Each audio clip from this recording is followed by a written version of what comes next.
Welcome to my video in honor of the Golden Goddess of the West, Lady Isis. I was thinking there's not going to be too many days in between the video of Horus and now bringing out another video, which I kind of knew was definitely going to be about Isis.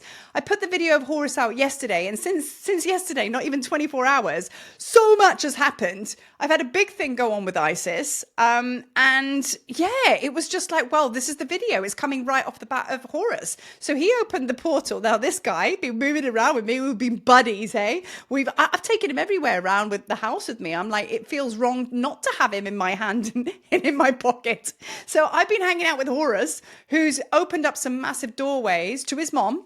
Okay, so in comes Isis. Now we've all been feeling Isis very strongly anyway, regardless, because her energy and frequency is very much up front and center, because from the 3rd to the 6th of July, the Sirius gateway opened, right? And Sirius is Isis's star, obviously. And, you know, you're going to feel all sorts of energy from that, because Sirius is also the white lion frequency as well. Sirius and Lyra, you know what I mean? So there's a lot of Sekhmet feline frequency coming in as well, because we are indeed just getting ourselves ready and warming up to the Lionsgate portal. Now, just a little bit of a sidebar before I get into this video. The Lionsgate portal is like, you know, if you go out there and read textbook, they'll say it opens on the 8th and it closes on the 12th. Poppycock, I say, poppycock. It's because that portal opens way earlier than that. We're talking the 26th of July. Some people I know that work with energy and everything like that feel the portal kind of like happening about now. And that's the beauteous thing about this. If you can tap into your gospel of you will feel that portal open when you feel it. And that's the truth. That's the divine intelligence I'm talking about. Going out there and seeking somebody else's opinion is going to very much dictate when you feel that energy. But what about if you tap inside and feel what you feel? See how you go with that. So the 26th of July is Marie's opening for the Lionsgate portal. Obviously it peaks on the 8th because that's all round about there. It does not close on the 12th. It opens up for the whole of August. So we are in Lionsgate season. I'm not even going to call it a portal because it feels very finite, you know? So Sekhmet and Isis feel very, very similar to me because they are fierce protectors. They are fierce mothers. They protect fiercely. You know, Isis was protecting her son, you know, but she protects all her children like that. And so does Sekhmet, which explains why I feel their energy so intensely. And when I was actually in Isis's temple, which is always the last temple on the classic tablets of light tour, because that tour is very much like a initiation, we end in the Isis temple, private visit. So of course there's no one there. And we're in the Holy of Holies. And it's the place where I call it the promise of Isis, where you now got to speak out loud how you're going to turn up beyond the tour in your everyday life, which is the most important thing, right? So I remember channeling her and she came in and I remember thinking, holy shit, she feels a lot like Sekhmet.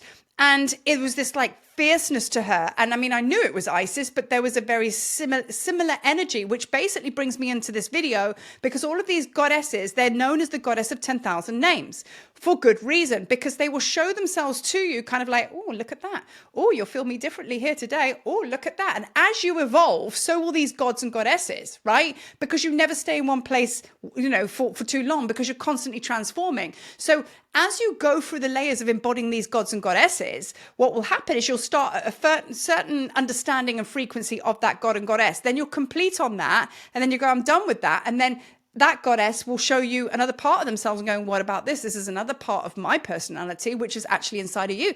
Are you ready to unlock that now? So there's almost like an ascension ladder that happens when you work with these gods and goddesses and embodying them. So there's like an ascension ladder within an ascension ladder, if that makes sense, right? So now, like, that for me makes so much sense, because my filter, my most signature frequency is basically Sekhmet. It's going to the dark places nobody else wants to go to, and I'm like, don't worry, I got this. You know what I mean? And I go forward fearlessly, you know? So of course I'm going to feel Isis's aspects to the times when she lived in the reeds, where she was protecting her son and everything was against her and there was loads of challenge, and she just was like, no, we got this. And she was still as powerful as she was.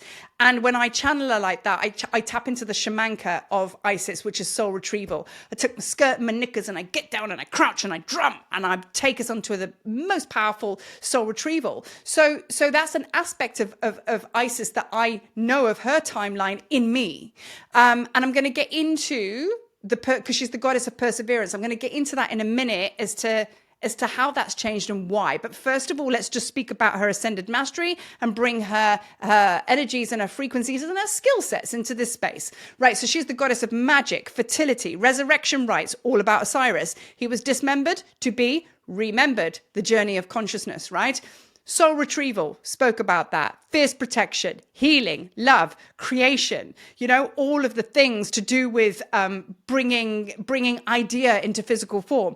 She is and of course the goddess of perseverance, and she's very much about the womb energy. She's a midwife as well, same as Hathor. So they are very, very, very similar goddesses, right? But let's just go back to the perseverance and how you will experience her energy in your space right now, which I would really like to bring in for you to work with, right? So to date, okay, I have actually had a very, very, traumatized aspect of self that comes to carry in the missions that I offer, I share. I've never, ever said no to a calling. Never. I've shared with you when Sekhmet said you're going to do tours. I said, absolutely not. And I ran like Forrest Gump. I just ran. I was like, oh, hell nah. And she got hold of me and I did it anyway. And I was like, okay, well, resistance is futile. Why did I have to go and do all that drama? But I ended up basically facing the mission and going for it. So I have never turned away and said no to anything that's been asked of me, right? But the experience of having to do that, deep trauma. You won't see it here. This is what I said to you. You know what I mean? It's like, it's not easy. And we need to speak honestly and truthfully about what it is to undergo really, really big things that that you have to face. It doesn't come easily, and that's okay because we're human. And, none of us are perfect because there's no such thing as perfection. And fear is a real thing. It's a human thing. To face things that scare you a little bit because you've got past life trauma, well, of course, and that's been how I have walked my path. It's been very uncomfortable, and fear has been my biggest thing that I've had to face in everything in my life, right? Even now, there's always an up layer of like, oh, I don't want to do that, but I have to face it. So this is why I have this deep, deep, deep connection with the gods and goddesses, because I let them in and I allow them to help me, even though it takes me a long time to let go of things. So now here I am, really facing the shadow aspects of being seen as I am, and this is a big thing. I spoke about it on a video the other day. A lot of us suffer with the fear of being seen, whether it is just going out for the day because you're a mad empath, or whether it's doing things like I do here and having to get on the big screen and go and hold groups and go and face things that people think I do effortlessly, which I do to a point, but there is always a fear inside of being seen, right? But I do it anyway. That's the difference, right? So now, pushing through that energy because I'm not going to fail the mission was how I connected with Isis, because I connected to that fierceness of like, not giving up, not going to do this. But in comes Hathor. Well, where's the love? Where's the joy? Where's the play?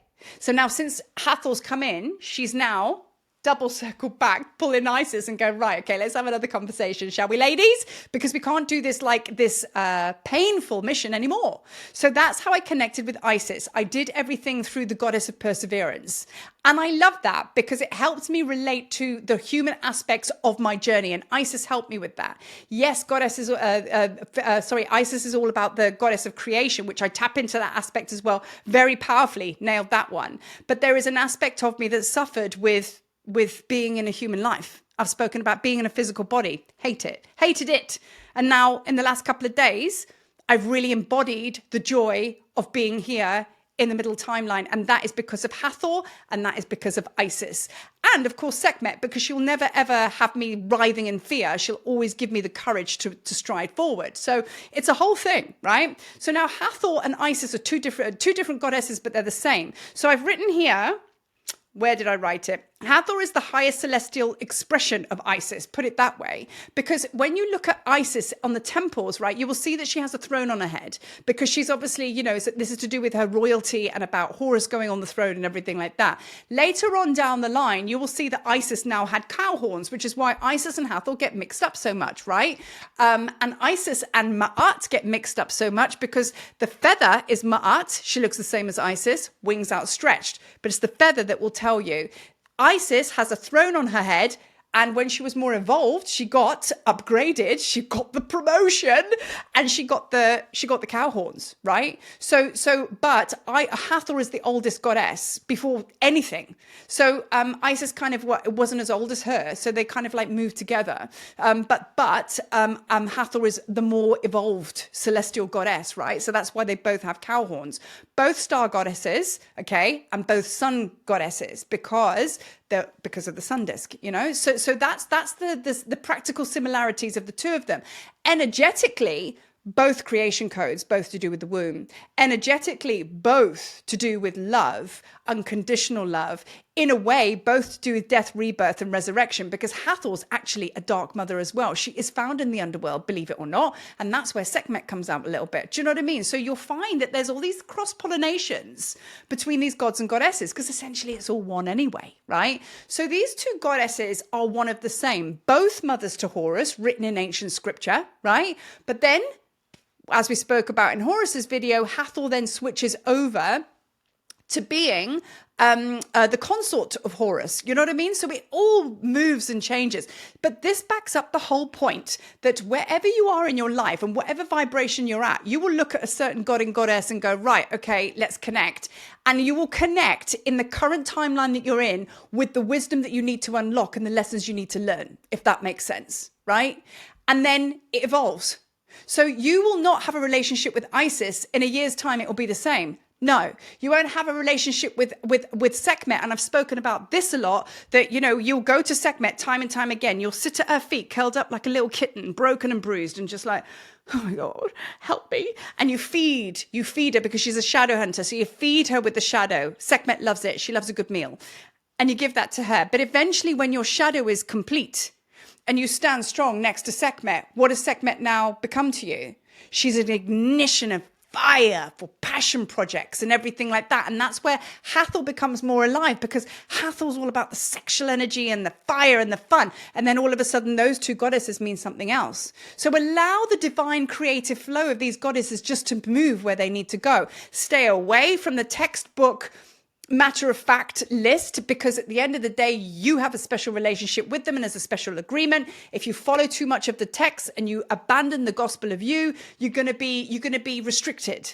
Let all of you vibe with these gods and goddesses, and they will have full creative freedom to show you exactly what they want to show you, the fullness of who you be, right? How amazing. So now, what else have I missed anything out here? Okay, yes, let's talk about the resurrection rites with Osiris, right? So basically, you know, she was a single mother, because the same as Mother Mary, single mother, because dad was in the heavens and other dad Osiris was in the underworld, right? So basically they were in the middle world holding it down. Like I said before in the other video, it is very much about walking between the two worlds, right? And Horus, or rather Isis, did that often. She used to go and visit her husband in the underworld, go and sit and vibe with him for a little bit, and just like, oh God, you should have seen what Horus did today. Didn't pick his underpants up off the floor again. He's so irritating. You know what I mean? It's like, go and have a moan to her husband, come back up to the middle world and deal with Horus there and complete the mission. So it is actually knowing that you have access to all of the energies. Now, Isis also had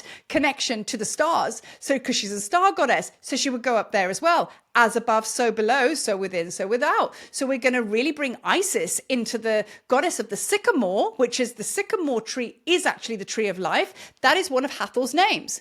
But if Isis is also goddess of the stars, which she is, and she's goddess of the underworld, which she is, and Middle Earth, she's the same as Hathor. So she has the ability to just travel, man. You know what I mean? And for the purpose of bringing all the parts together. Okay, so Osiris is very much her sacred counterpart, but he didn't live in physical form with her. So there's a reason for that. And we will just, without going too much off on a tangent, but I'm really giving you the Egyptian mythology backstory, which helps you understand your process here. Now, Nut and Geb were the parents of Isis, Osiris, Set, and Nephthys. Those four goddesses and gods, they were brothers and sisters, and they were born in physical form, but they came from celestial, energetic, hadn't taken physical form. They came from their parents, which is Nut and Geb. So Nut is the goddess of the sky, and in the Egyptian understanding, Geb is Father Earth, right? Their story was also about separation. You know, that they were like, you know, for a long time, you know, Ra had separated them, and they were traumatized by that, you know?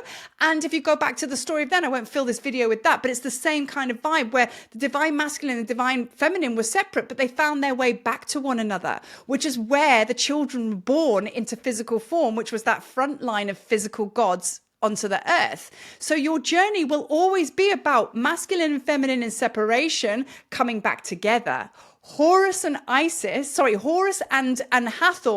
Horus, fiery young man, basically impulsive, got injured. Hathor came and brought him the love, the mother's milk to heal his eye. So eventually when that happened, the balance happened. You know, Osiris and Isis, she went and pulled all her husband's body parts back together to remember him. So everything could be brought back into wholeness. And then Horus was placed in his rightful place and so on and so forth. Because remember the story of Isis, the story of Osiris, masculine and feminine unite, come into one. What is the byproduct of that? It's creation. Who is the creation? Horus. The child. So it's a process. So we mustn't get frustrated or misunderstand where we are in our process. Everything is divinely timed. Everything is unfolding as it is, even down to the visitation of these gods and goddesses coming into our space and helping us in the ways that they're helping us. This Lion's Gate is going to be very, very powerful. As you know, I'm going to be in Avalon holding my Tablets of Light group. And then, of course, we have the Sekhmet pilgrimage, which is going to be in May. So there's going to be a process that you're going to walk through. Let me tell you, trial by fire is coming. For those of you that hold the Sekhmet encodements and really, really feel her, she has chosen who is going to be walking with her in May. And that's between you and her. But she's told me 100%, this is how it is, right? So there may be something big coming for some of you, because it may be that you're going to be called to Egypt to actually complete on this for good reason. Your mission is unique. Your connection with Sekhmet is unique. Your connection with all the deities is unique. And how you show up in the world and your purpose, well, that's for you to unlock and to understand, because that's part of the journey of the divine masculine and divine feminine coming back together again. So this is all about union. This month is all about union. It's Juicy July. So with that, I'm going to leave this video here because these videos are a little bit longer because there's just so much medicine to share. So I want to give the deepest honor, love, and gratitude to Isis, who has just walked me through a very deep letting go. And just to finish this video off, because I forgot to mention this, there is an element that you might be you're being called to let go of. Perhaps it's Isis that's coming to you as well, because she will help you release that traumaed, wounded part of self, so we can come back and rejoin your energy field in its highest timeline. So my question to you, to let all of this ponder and settle, what is it that's in your life now that is really coming to the surface, and it's going to be very acute? Before it was very big and vast, so it's very difficult to identify with it. But it's, without sounding gross, it's like a pimple with a head now. What is coming to the surface where you can say, there it is, right? Because even though fruit is for the plucking and it's the good creation stuff, there's also the shadow that needs plucking, because you can now identify with it and then turn it into a fruit, right? Because in every single shadow, there's a golden nugget.